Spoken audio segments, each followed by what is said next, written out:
दोस्तों, कहानी की शुरुआत होती है जोसेफ नाम के एक टीचर को दिखाते हुए, जो कि रात में बेड पर लेटकर अपने पास्ट को याद कर रहा था।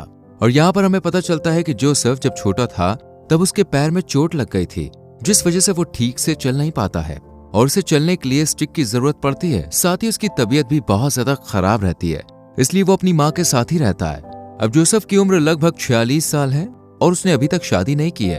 खैर, इसके बाद हम जोसेफ को टाउन के एक स्कूल में स्टूडेंट्स को पढ़ाते हुए देखते हैं, जहां वो सभी स्टूडेंट्स को बताता है कि ये सेमेस्टर खत्म होने के बाद स्कूल बंद हो जाएगा और सभी बच्चों को आगे की पढ़ाई के लिए 15 किलोमीटर दूर जाना पड़ेगा।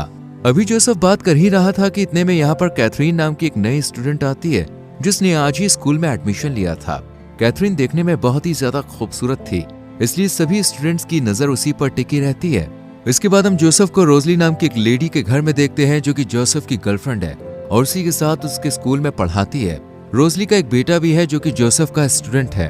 खैर, यहाँ ये दोनों साथ में डिनर करते हैं और तब रोजली जोसेफ से कहती है कि स्कूल बंद होने वाला है और उसके पास सिटी में जॉब करने का ऑफर आया है, लेकिन वो इसके लिए राजी नहीं है, क्योंकि सिटी जाने के लिए बहुत लंबा ट्रेवल करना पड़ता है और वो इतना ट्रेवल नहीं कर सकती है।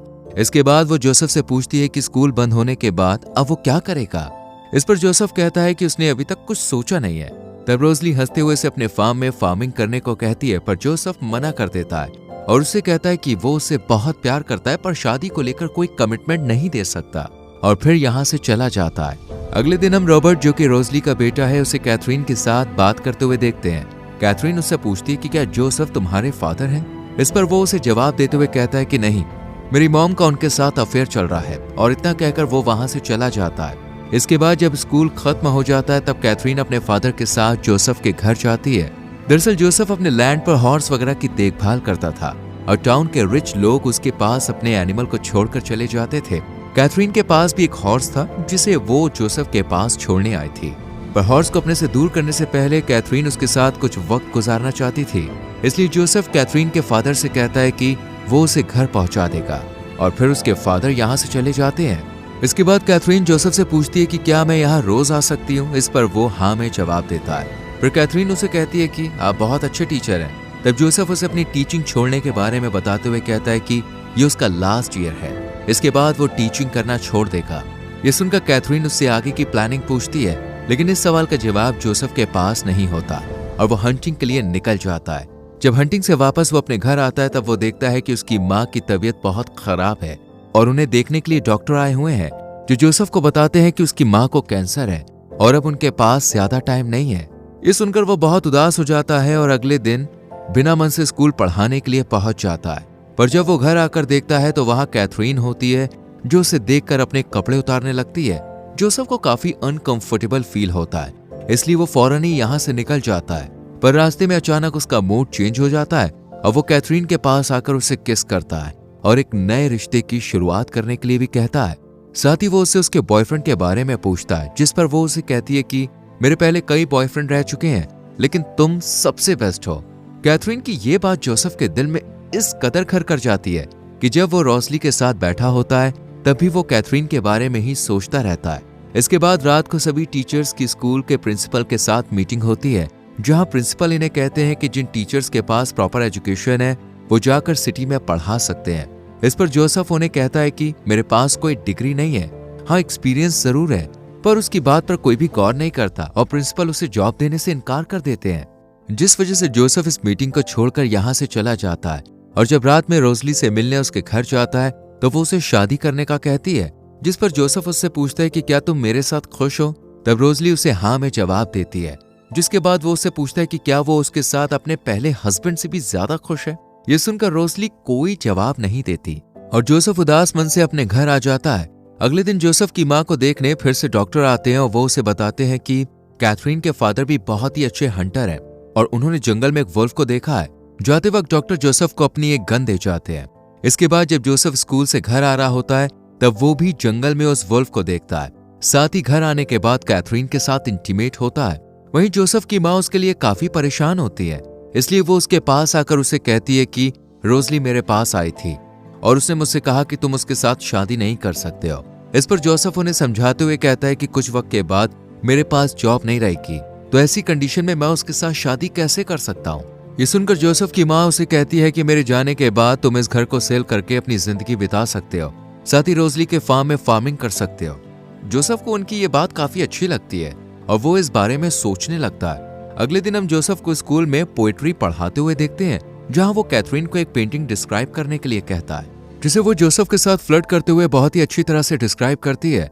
और स्कूल खत्म होने के बाद जोसेफ को मिलने कार में बुलाती है, जहां जोसेफ उस पर गुस्सा करते हुए कहता है कि वो स्कूल में उसके साथ फ्लर्ट ना किया करे और बुलाने की वजह पूछता है, तब वो मजाक में उसे कह देती है कि वो प्रेग्नेंट है। ये सुनकर जोसेफ गुस्से में कार से बाहर निकल आता है और कैथरीन से कहता है कि आज के बाद वो उसके पास कभी भी नहीं आएगा। पर जब कैथरीन रोड पर ही उसे सिट्यूज करने लगती है तो वो उसके साथ इंटीमेट हो जाता है। एक दिन सुबह कैथरीन के फादर जोसेफ के घर आते हैं और उससे कहते हैं कि मैंने सुना है कि तुम एक हंटर हो, तो क्यों ना हम दोनों मिलकर हंटिंग करने चलें। ये सुनकर जोसेफ उनके साथ शिकार करने चला जाता है और दोनों यहाँ पर खूब सारी बातें करते हैं। पर जोसेफ को डर था कि कहीं कैथरीन के फादर को उसके और कैथरीन के बारे में पता न चल जाए। इधर जोसेफ की माँ की तबीयत अब बहुत ज्यादा खराब रहने लगती है। इसके बाद कैथरीन जोसेफ से मिलने उसके घर आती है और उससे पूछती है कि क्या तुम रोजली से शादी करने वाले हो। इस पर वो उसे कोई जवाब नहीं देता है, बस कैथरीन से इतना कहता है कि वो कभी भी इन दोनों के रिलेशन के बारे में किसी को ना बताए, जिसके लिए कैथरीन भी राजी हो जाती है और दोनों यही इंटीमेट हो जाते हैं। पर उन्हें इंटीमेट होते हुए डॉक्टर देख लेता है, जो बाद में जोसेफ से कहता है कि वो ये सब ठीक नहीं कर रहा है। पर जोसेफ उसकी एक बात नहीं सुनता और शाम को रोजली के साथ एक कैफे में पहुंच जाता है, जहां पहले से ही कैथरीन और रॉबर्ट मौजूद थे। कैथरीन जब इन दोनों को एक साथ में देखती है तो वो रोजली के पास आकर उससे कहती है कि रॉबर्ट बहुत स्मार्ट है, लेकिन आजकल वो कुछ डिप्रेशन में है क्योंकि जोसेफ और तुम शादी करने वाले हो। ये सुनकर जोसेफ उससे कहता है कि तुम इसकी फिक्र मत करो, वो हम देख लेंगे। इतना कहकर जोसेफ रोजली को छोड़ने उसके घर पर चला जाता है, जहां वो उसे इंटीमेट होने के लिए कहती है, पर जोसेफ मना कर देता है और अपने घर आ जाता है। वहीं जोसेफ की माँ को भी अब उसके और कैथरीन के बारे में पता चल चुका था, पर वो इस बात को ज्यादा सीरियसली नहीं लेती है। इधर जोसेफ रोजली को अब अपने दिल की बात बताने का फैसला करता है और बारिश में भीगते हुए उसके घर पहुंच जाता है, जहां वो रोजली से कहता है कि हमारे रिश्ते में पैशन नहीं है, जो भी चीजें हम साथ में करते हैं वो बहुत ज्यादा बोरिंग है। मैं तुम्हारे साथ अलग अलग जगहों की सैर करना चाहता हूँ, जिसे तुम अपने पहले हस्बैंड के साथ किया करती थी। साथ ही उससे ये भी कहता है कि अब वो इस रिश्ते से तंग आ चुका है। और यहाँ पर हमें पता चलता है कि रोजली का हस्बैंड असल में जोसेफ का दोस्त था, जिसकी वॉर में डेथ हो गई थी। और जोसेफ रोजली को तब से पसंद करता है जब वो 18 साल का था, पर रोजली उसके दोस्त के साथ थी, जिस वजह से वो इन दोनों से काफी जेलस फील करता था और हमेशा से चाहता था कि वो बस किसी तरह उसकी हो जाए और जो लाइफ उसने रोजली के साथ इमेजिन की है वो उसे जी सके। जोसेफ की ये बातें सुनकर रोजली भी थोड़ी इमोशनल हो जाती है और यहीं पर दोनों इंटीमेट हो जाते हैं। पर सुबह जब जोसेफ की आंख खुलती है तब उसे पता चलता है कि उसकी माँ की डेथ हो गई है।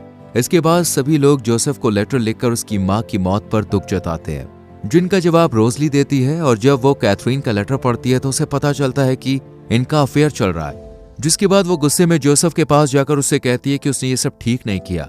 और तब वो उसे जवाब देते हुए कहता है कि तुम्हारी वजह से मेरे कई साल बर्बाद हुए हैं, इसलिए मैं उस यंग एज को जीना चाहता था। ये सुनकर रोजली यहाँ से चली जाती है। रात में कैथरीन जोसेफ से मिलने उसके घर आती है और उससे शादी करने के लिए कहती है, पर वो उसे मना करते हुए कहता है कि वो सिर्फ रोजली से प्यार करता है। और फिर वो रोजली को मनाने के लिए उसके घर पहुंच जाता है। अगले दिन डॉक्टर भी रोजली से मिलकर उसे समझाने की कोशिश करते हैं कि जोसेफ से गलती हो गई और वो उसे माफ कर दे, पर वो जोसेफ को माफ नहीं कर पाती। इधर रॉबर्ट अपनी माँ और जोसेफ के ब्रेकअप की वजह से काफी खुश था। वो स्कूल में जोसेफ से पूछता है कि मेरे फादर हमें छोड़कर क्यों गए, जबकि उन्हें तो गवर्नमेंट ने आर्मी ज्वाइन करने के लिए कंपलसरी भी नहीं किया था। इस पर जोसेफ उसे कहता है कि तुम्हारे फादर मुझसे हर काम में आ गए थे, पर वो इस टाउन से तंग आ गए थे, इसलिए वो यहाँ से चले गए। जाते वक्त रॉबर्ट जोसेफ से कहता है कि कैथरीन के फादर आज उससे मिलने आने वाले हैं। ये सुनकर जोसेफ काफी डर जाता है और अपने घर में छुप जाता है। जब कैथरीन के फादर उसके पास आते हैं तो वो उससे कहते हैं कि वो सिर्फ उससे बात करना चाहते हैं, जिसके बाद जोसेफ उनके सामने आ जाता है। और तब वो उसे बताते हैं कि कैथरीन ने दूसरे टाउन में भी यही सब किया था, इसलिए वो उसे यहाँ पर लेकर आए। साथ ही वो उससे ये भी पूछते हैं कि क्या वो कैथरीन से शादी करने वाला है। इस पर जोसेफ मना कर देता है, जिसके बाद वो यहाँ से चले जाते हैं। रात में जोसेफ से मिलने कैथरीन आती है और उससे शादी करने की वजह पूछती है। तब जोसेफ उससे कहता है कि तुम्हारी और मेरी उम्र में बहुत फर्क है, तुम्हें किसी अच्छे लड़के से शादी करनी चाहिए। अब ये दोनों बात कर ही रहे थे कि जोसेफ देखता है कि बाहर आग लग गई है और उसके सभी एनिमल्स आग में फंसे हुए हैं। यह आग किसी और ने नहीं बल्कि कैथरीन ने लगाई थी, जिसमें कैथरीन का ही हॉर्स जल के मर जाता है, जिसके बाद वो उसकी जिंदगी से चली जाती है। और जोसेफ रोजली के पास आकर उससे शादी करने की पूछता है, जिसके लिए वो राजी हो जाती है और इसी के साथ ये मूवी खत्म हो जाती है।